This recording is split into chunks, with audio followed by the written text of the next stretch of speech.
Salut les devins, c'est Saikyu, on se retrouve aujourd'hui pour une toute nouvelle vidéo, principalement axée sur le film Dragon Ball Super Super Hero avec pas mal de news condensées en une seule vidéo, plusieurs sujets qui vont se suivre et j'espère de tout cœur qu'ils vous plairont tous. Alors on va faire le point sur plein de choses dans cette vidéo là, je vais vous partager beaucoup d'informations.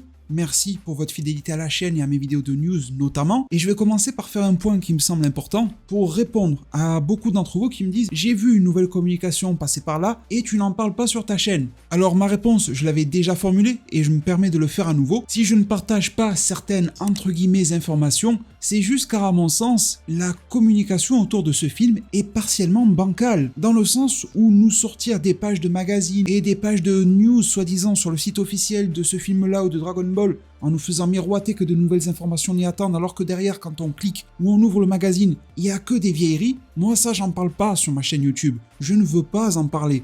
Ça ne m'intéresse pas et ça ne vous intéresse pas. Vraiment, ne vous en faites pas. S'il y a quelque chose qui n'est pas newsé sur ma chaîne, c'est que ça n'a pas lieu d'être et ça n'a pas valeur d'être. Si c'est pour nous prendre pour des ânes 100 fois avec la même image de Gohan vs Gamma alors qu'on l'a vu 1 milliard de fois dans le trailer et qu'en plus le texte à côté nous dit « mais serait-ce Gohan contre Gamma ?» c'est vraiment nous prendre pour des ânes et je reste vraiment poli. Ils arrêtent pas avec leurs questions un petit peu bébêtes comme si on avait 2 ans et demi et encore. Porte-t-il des lunettes? Mais on le voit sur la photo qu'il a des lunettes. Ou alors il nous montre que Magenta est petit et qu'il a sûrement un lien avec un gars du ruban rouge, à savoir Red. On l'a tous pisté depuis un moment, c'est que du réchauffé, et à force de réchauffer un plat, il change de couleur, il devient jaune bizarre et il devient tout sec. Donc non, je vais pas couvrir 10 fois la même news, car les ayants droit ont décidé de la partager 100 fois. Et idem un petit peu pour les goodies. C'est toujours les mêmes personnages, les mêmes postures, sans rien de neuf, hormis celui-ci. Et on ouvre alors le bal des news avec ce visuel-là. Ça c'est plutôt intéressant, ça n'est pas révélateur, mais ça permet d'étoffer notre curiosité, voire même, j'oserais dire, notre créativité, étant donné que on a cette liste de boissons customisées Dragon Ball Super Hero, et il y en a une dont le visuel est gardé secret, officiellement. On aime bien, vous savez, ce genre de situation, on l'a eu pour le film d'ailleurs Super Hero, avec Gotenks, etc., qui a été gardé secret. Et là, on repart sur un nouveau mystère. Serait-ce le grand méchant dans le cocon? Serait-ce un personnage un peu moins, si vous me le permettez, avec tout le respect que j'ai pour lui, un peu moins intéressant, un peu moins hypant en tout cas, parce qu'il est loin d'être dénué d'intérêt, le vainqueur du tournoi du pouvoir, à savoir C17. Faut pas trop se chauffer non plus, mais ça pourrait être révélateur de quelque chose d'important. Alors vous l'avez compris juste avant, je préfère vous apporter une info claire, de qualité, et faire sûrement moins de vues qu'en proposant 10 vidéos bourratives de la même information pour tenter d'avoir plus de clics. Et en parlant de clics, il y a quelqu'un qui a essayé d'en attirer avec ce visuel-là. Vous avez été nombreux à m'en parler, et malheureusement, beaucoup aussi à tomber dans le panneau. Cette image du soi-disant retour de Raditz, avec le personnage de Carmine juste en dessous, le nouveau personnage du ruban rouge, est un fake. Alors je l'ai plus sous la main parce que ça date, et je vous le dis directement, j'ai pas voulu perdre de temps avec ça, mais à l'époque de l'anime Dragon Ball Super, cette même image, exactement la même, de Raditz, un petit peu flou, etc., qui revenait, tournait déjà, il y a plusieurs années en arrière, surtout sur les pages qui parlent en espagnol sur YouTube. Donc heureusement ou malheureusement, ça c'est à vous de décider, non, pour le moment, le retour de Raditz n'est pas confirmé.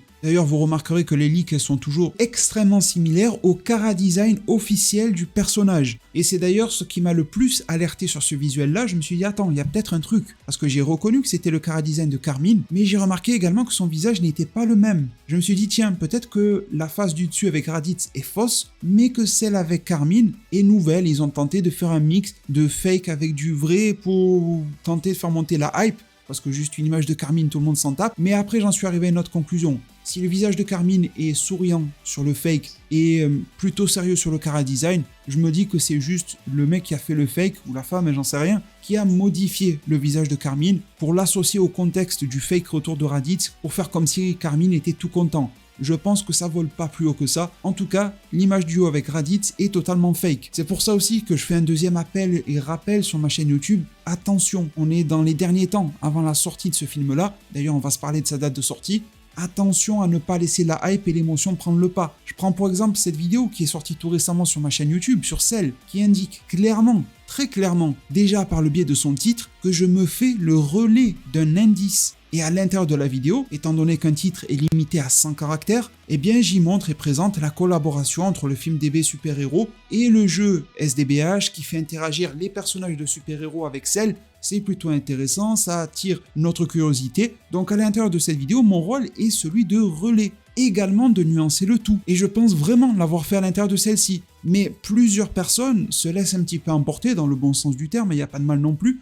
Ils me disent « Ah alors c'est bon Saikyo, tu confirmes que Cell est dans le film ». Et quand je vois ce genre de message, je suis content. Déjà de les recevoir, je suis toujours reconnaissant. Faut jamais oublier d'où l'on vient quand on a commencé à zéro, quand on est monté un petit peu modestement sur YouTube grâce à vous. Tout est là grâce à vous, je vous en suis infiniment reconnaissant. Mais aussi, je ne peux pas m'empêcher de bloquer en me disant « Mais non, j'ai jamais dit, j'ai jamais confirmé que Cell était là ». Aussi bien le titre que l'intérieur de la vidéo, son contenu sont très explicites et détaillés à ce sujet. Et en fait, je pense que c'est cette période qui veut ça. On arrive proche de la sortie du film, et je pense qu'on peut tous, et j'applique ce conseil à moi-même, il ne faut pas l'oublier, se chauffer un peu, surtout avec ce report. Le film était prévu pour ce 22 avril, il avait été reporté à une date indéfinie, et l'est toujours, mais on vient d'avoir de toutes nouvelles informations. La prochaine news que je veux vous partager, et vous le savez sûrement si vous suivez ma chaîne YouTube de manière récurrente, et je vous en remercie également, que de manière conjointe à la sortie du film, c'était déjà le cas pour le film d'E.B.S. Broly, il y a le roman avec des illustrations à l'intérieur qui vient accompagner le film. Par exemple, le film de base, Super Héros, devait sortir ce 22 avril au Japon et le roman Super Héros sortait juste après le 25. Et donc,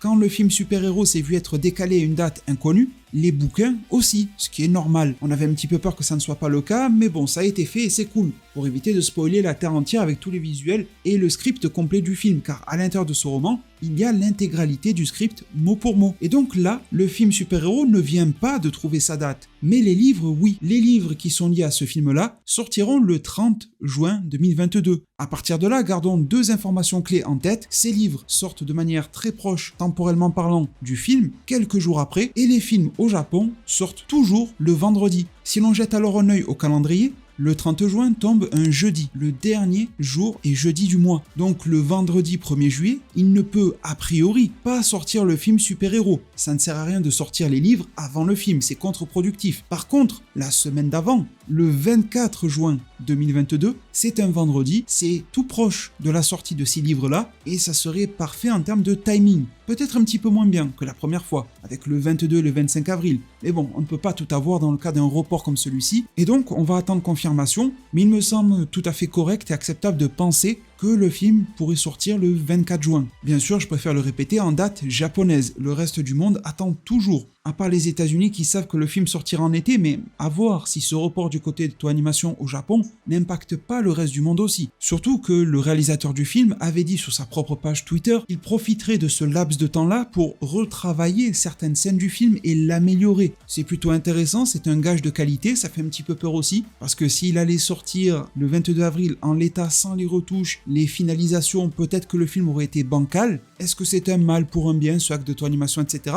Bref, on verra bien. D'ailleurs, petite parenthèse, je vois plein de personnes qui disent « Mais non, Toei Animation n'a jamais été hacké, ils sont en train de se reposer à Tahiti ou je sais pas quoi. » Non, tout ça c'est du pipeau. Je peux vous confirmer, alors vous me croyez ou pas, c'est pas bien grave, mais en tout cas, je peux vous confirmer, vous affirmer que Toei Animation a bel et bien été hacké. Le report de tous leurs animés, de tous leurs films, etc., c'est pas pour prendre du repos et des congés. Ils ont réellement été piratés. C'est du sérieux. Et justement, Toei Animation, les principaux intéressés, la société qui produit, crée et réalise ce film-là, vient de déclarer aux informations japonaises de NHK que la production du film Dragon Ball Super Super Héros est toujours affectée par le hack de la Toei Animation au mois de mars. Il s'agit d'un hack de type demande de rançon, donc quelqu'un s'est infiltré, bloque leur système, voire peut-être même leur a volé des informations importantes, et en l'échange du rétablissement du système, en l'échange de la suppression des données volées, demande très probablement une certaine somme d'argent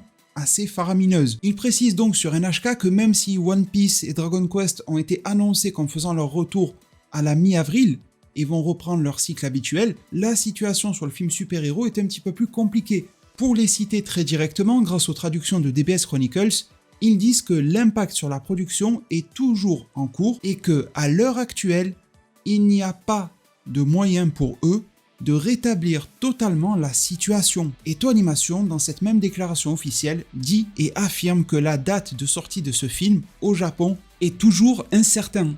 Ce qui m'amène une fois de plus à vous indiquer et à vous demander de prendre du recul. Attention, c'est une bonne indication, ces livres au 30 juin, mais tout peut encore être décalé, que ça soit à l'avance, avant juin, comme après. Tout comme cette date de juin peut être confirmée. Tant que Toei Animation ne s'est pas exprimé, faites attention aux divers relais d'informations qui vont prendre quelques raccourcis. La vérité absolue se trouve toujours dans la nuance et je mets réellement un point d'honneur là-dessus. Alors ils n'ont pas été extrêmement touchés, mais ils l'ont été quand même, c'est une vérité. Alors la vérité c'est bien, mais il y a aussi des mensonges qui sont parfois donnés, et là on est peut-être tombé sur l'un d'entre eux. Il y a une rumeur qui circule qui n'est qu'à l'état de rumeur, comme quoi 30 minutes du film auraient niqué, soit fuité sur internet, seraient disponibles sur des sites obscurs, ou que des personnes auraient mis leurs mains dessus. Alors ce sont des rumeurs, je les respecte en tant que telles, je ne peux pas les valider ni les invalider, la seule chose que je peux dire c'est que d'après ce que j'ai comme information de mon côté, du côté de l'officieux, ce leak n'existe pas. Mais je vais être totalement franc, je n'ai pas profondément creusé ce sujet-là, ça m'intéresse pas tellement, tout simplement parce que mon instinct me dit qu'il n'y a pas grand-chose à fouiller derrière là-dedans, que je risque de pas trouver grand-chose, et car il me semble également que si un si gros morceau du film avait fuité, d'une manière ou d'une autre, j'aurais déjà pu en avoir la confirmation, mais pour le moment ce n'est pas le cas. Donc je pense que c'est un sujet à mettre sous le tapis. Surtout que ce genre de rumeur fait toujours le beau temps chez les personnes qui viennent faire des fakes, comme avec le fake Reddit. Vous voyez que tout peut se compiler pour aller dans le sens et aider les personnes qui veulent blaguer ou prendre un petit peu de fame le temps d'un instant. Alors pour progresser sur ces news Dragon Ballesques, et en particulier sur Super Héros,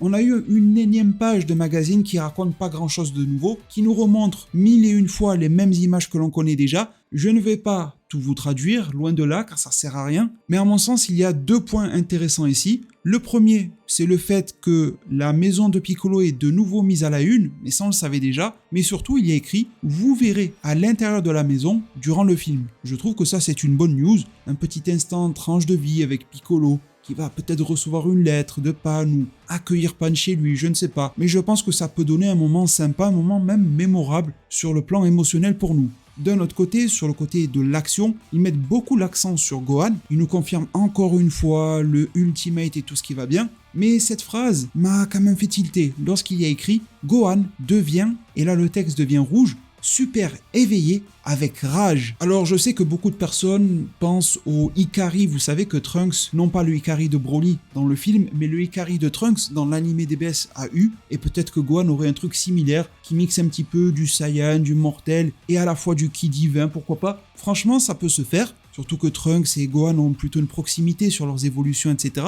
Pourquoi pas. Mais franchement ce texte, je trouve qu'il en cache beaucoup. Non pas sous son sourire, mais par rapport à cette coloration du texte, avec cette mise en avant du terme super, on savait déjà qu'un nouvel éveil aurait lieu dans ce film. On se demandait si c'était Pan ou Gohan, peut-être même les deux, mais en tout cas, l'éveil de Gohan est bel et bien confirmé ici. Un super éveil enragé. D'ailleurs, à peu près la même terminologie et coloration de texte est utilisée pour Piccolo. En haut à gauche, Piccolo super éveille son potentiel et il bénéficie d'une nouvelle forme, le potentiel libéré et devient jaunâtre et vous connaissez déjà l'histoire. Ce qui me fait encore plus penser que Gohan va avoir une nouvelle forme, une nouvelle apparence, quelque chose qui vient le changer, un peu comme Piccolo dans ce film-là, ou alors quelque chose qui viendrait le changer du tout au tout, mais je pense qu'un nouveau power-up / transformation / forme arrive pour Gohan. Deuxième chose qui m'intéresse, vous l'avez déjà compris, c'est l'étymologie, le terme de super. On est dans un film qui s'appelle Dragon Ball Super, Super Héros. Ils n'arrêtent pas de dire, les ayants droit eux-mêmes,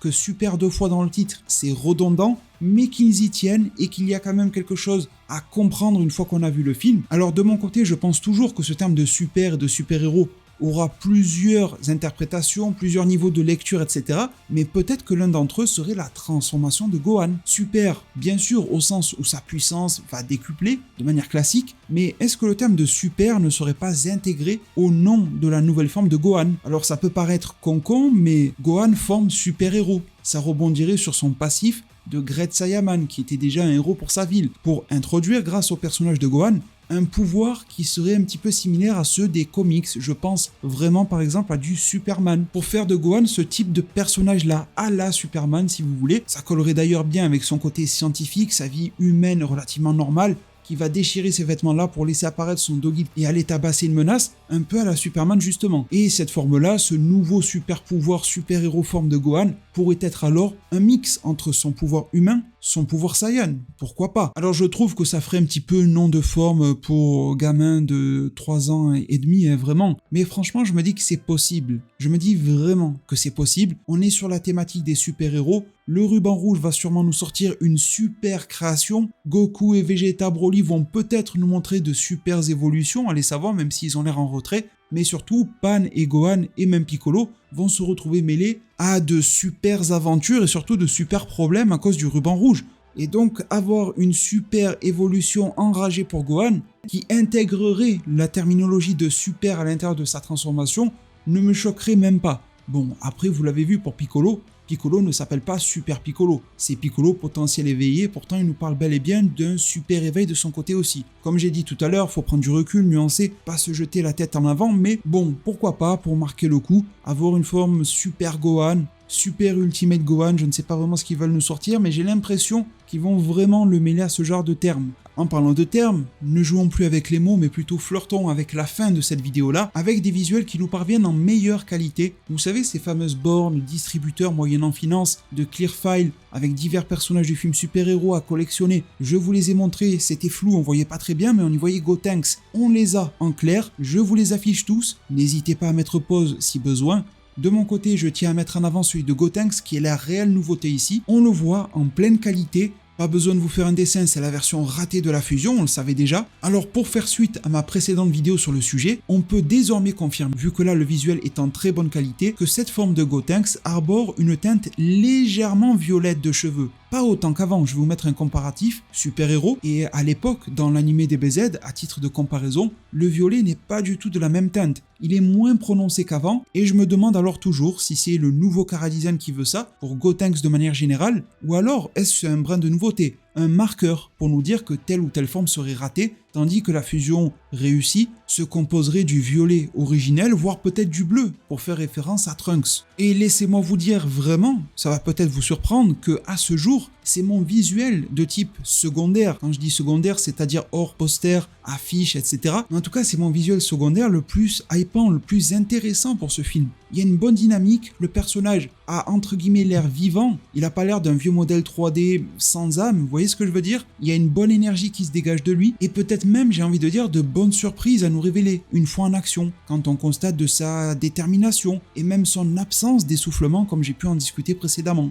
En bonus de fin à cette vidéo, eh bien, une bonne et une mauvaise nouvelle. La mauvaise concerne le comédien de doublage de Freezer au Japon, Monsieur Ryusuke Nakao. Il a malheureusement été testé positif au Covid il y a environ 4 jours, alors même si le virus semble, et je dis bien semble, s'affaiblir de manière générale au travers de la planète, ce monsieur a tout de même 71 ans, on parle d'une maladie qui a fait ses ravages récemment, et je lui adresse alors mes meilleurs vœux de rétablissement. D'un autre côté, plus joyeusement, Akira Toriyama en personne, l'auteur originel de Dragon Ball, vient de fêter ses 67 ans. C'était ce 4 avril 2022. Alors, aucune sortie de sa part sur les médias. Vous connaissez bien la personne et le personnage qui l'accompagne. Il se fait extrêmement discret, mais on lui envoie aussi nos meilleures ondes dans ce moment chaleureux. Mes très chers devins, nous en arrivons au terme de cette vidéo. J'espère qu'elle vous aura plu. Si c'est le cas, n'hésitez pas à mettre un maximum de pouces bleus, à vous abonner et activer la cloche des notifications, ça serait dommage de se perdre de vue sur YouTube. Merci vraiment pour tout. Prenez tous extrêmement bien soin de votre futur et à plus pour de prochains arts divinatoires.